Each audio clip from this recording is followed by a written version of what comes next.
Welcome back to Fiction Kingdom.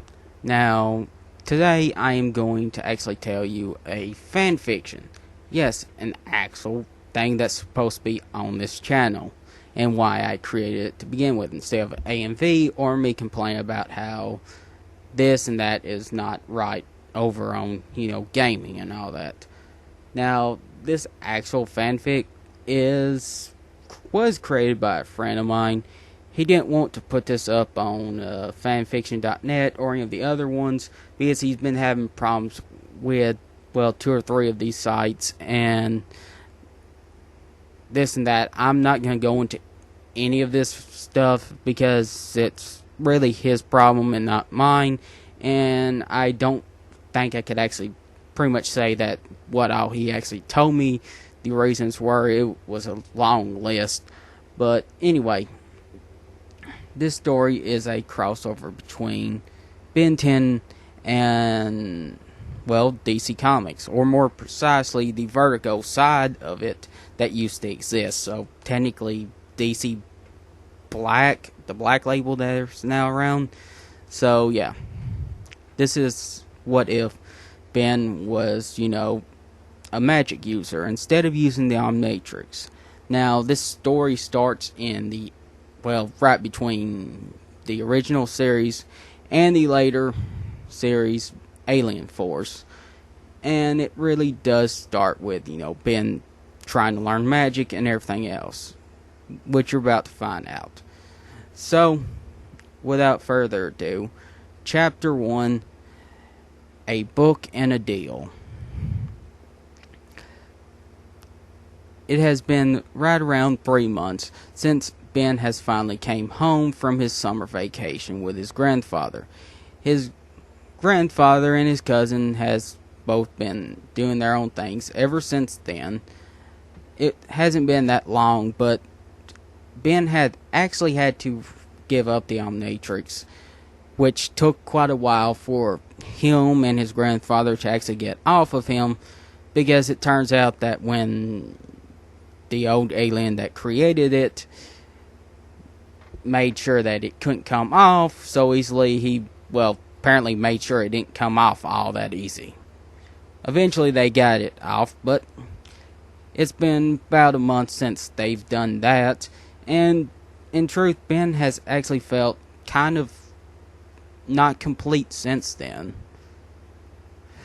In a way of his parents actually wanting to cheer him up, it's now finally fall break, and he's, in a flea market.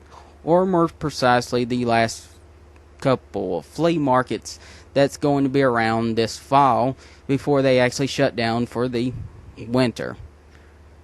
Right now, Ben finds himself inside, a large inside canopy where several other stalls are built around.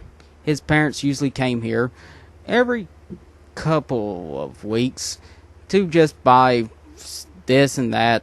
Some things he didn't really understand why they're buying, but they usually give him right around $12 or $10, or in this case $20, which I guess is because he's been in such a, down mood lately, and told him to go run along and see if he could find anything he liked, which is what Ben is currently doing. As Ben makes his way through the building, he comes to a stop. In front of him is actually a stall, but not just a stall, but for some reason there's a lot of books here. There's a bench filled with books. He looks in behind it. There's another, what looks like a stall behind it, just meant to hold more books that are laid out. But that's not just it. But for some reason there's also jewelry on the side. There's what looks to be knives for some reason laying there as well, along with spices and other things. If Ben didn't know any better, he would say that this looked like, some type of magic shop that he used to see in Louisiana when him and his grandpa went down there that's last summer. As Ben was looking through there, he actually hears a behind him. This actually catches Ben's attention. He looks behind him. Standing there is, a very tall man, probably right around 6'4" or 5. Said man had a scar straight across his face, which actually seemed odd to Ben because it looked like it didn't really belong there, almost as if it's only theirs because this man actually allowed it to be. Said man's eyes was a deep sapphire blue with combed back white hair. He was actually, of all things, wearing a white suit and carrying a cane by his side. Said man looks down at Ben and actually asks, "I see that you have taken interest into my wares, boy. Is there anything that has caught your sight yet?" Ben smiles back and laughs and said, not really. I'm not into all that much of books. I was just come here because, well, actually now that Ben thought about it, he didn't really get why he did stop. It's almost as if there was something to the style that was actually calling to him. The man looks into Ben's eyes and actually smiles, almost as if he knows something that Ben truly don't. The man walks behind his, now what was obvious of his own stall, and actually waves Ben over. "I can see that you are perplexed. Maybe there is something here you are interested in. Since you say that you are not that interested in books, what if I told you that this book here," he reaches in behind the actual shelf and picks up what looked like a very small book, almost unbeknownst, or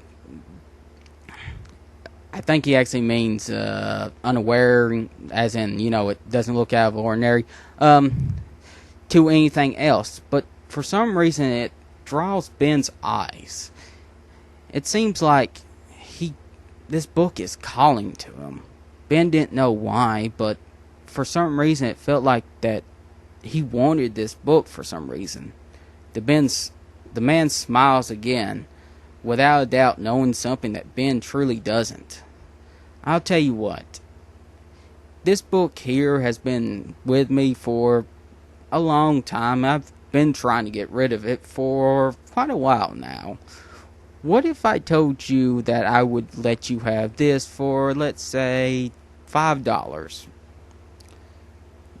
Ben actually shook out of his stupor and actually looked at the man. Something didn't seem right. Usually he doesn't care about books, but for some reason, this one here is actually calling for him. All this was very weird, almost as if something truly wasn't right here. The man looks at Ben, now frowning, realizing that his trick was starting to wear off.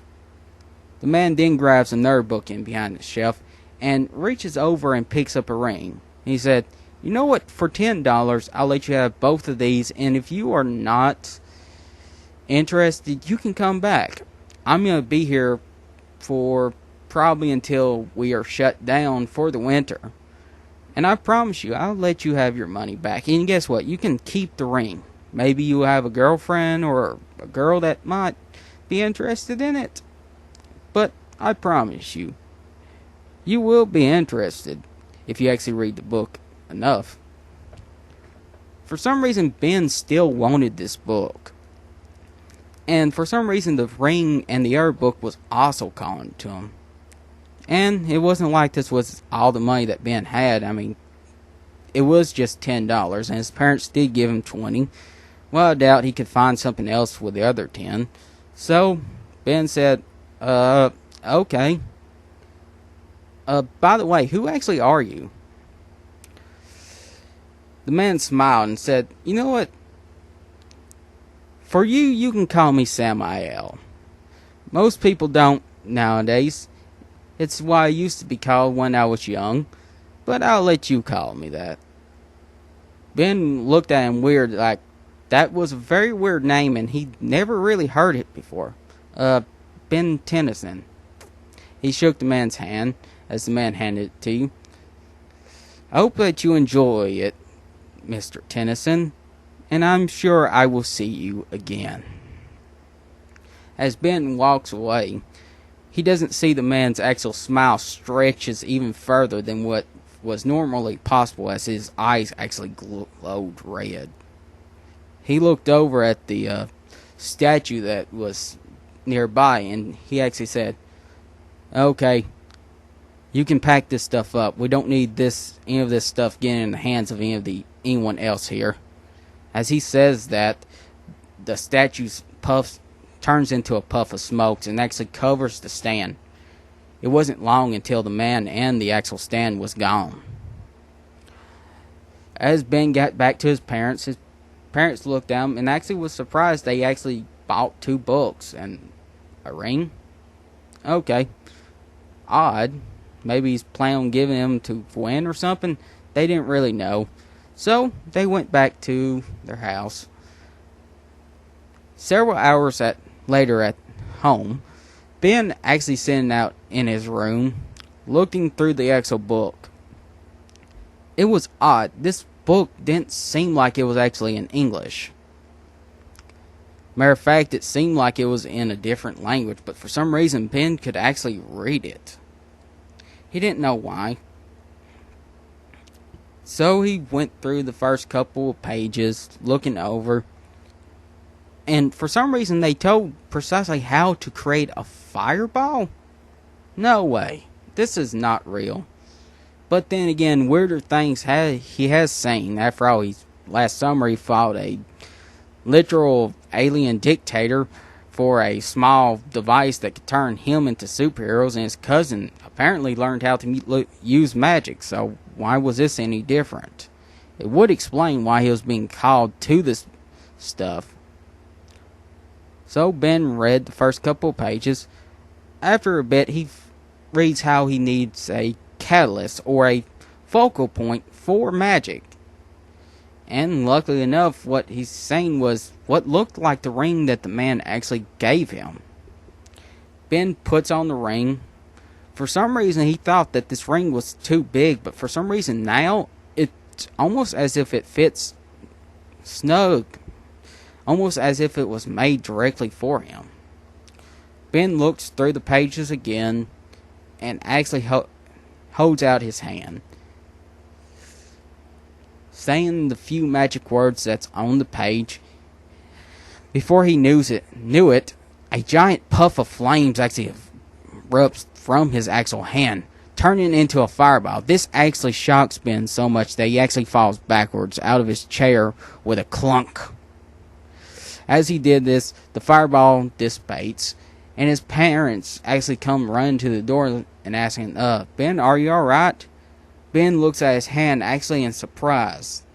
He looks back at them and said, yeah, I'm fine, I just lost my balance.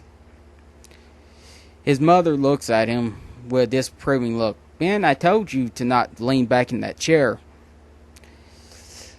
As she keeps going on, Ben keeps thinking, what actually happened? He knew for a fact that he couldn't actually use magic because he's tried it before with Gwen's book before, but it never worked. Ben looks at his hand and actually smiles. For some reason, this felt right, almost as if it was something filling the void that the Omnitrix left behind. This is the end of chapter 1. Now, this is a very short chapter. It's just meant to, get you introduced to what is actually going on. The next one is going to be much longer. As a matter of fact, it's going to be probably a 45-minute video. If you are interested in this or anything else, please like, subscribe, and hit the bell for the notifications. I'll be seeing you next time. Hopefully.